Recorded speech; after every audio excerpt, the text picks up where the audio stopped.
Почетным гостем выставки «Наш Афон» стал заместитель полпреда президента России в ЦФО Мурат Зязиков, прибывший в наш город с рабочим визитом. Очень приятно то, что эта выставка открывается на Брянщине.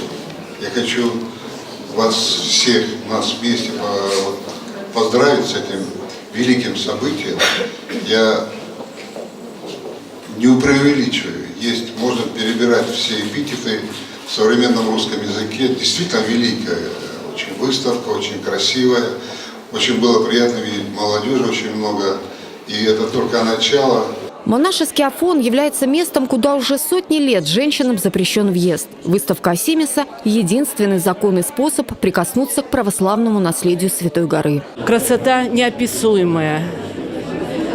Жалко, конечно, что не все смогут увидеть эту красоту в ее настоящем виде. Но даже видя на этих снимках, то очень обогащает, мне кажется, человека. И жалко, конечно, что не все это понимают.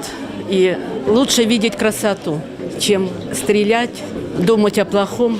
Приходить нужно чаще на такие выставки. Я погрузилась в этот мир и поняла, насколько соединяется удивительный душевный трепет и физическое просто впечатление от того, что светит солнце. В разговоре с Костасом я спросила, почему так много солнца на картинах. Я действительно называю эти удивительные вещи не фотографиями, а картинами. И он ответил: я люблю солнце. Я живу с солнцем. Уникальная выставка фотохудожника Костаса Осимиса будет работать в Брянском городском выставочном зале с 1 по 25 октября. Ольга Ловина, Игорь Винничук. События Брянск.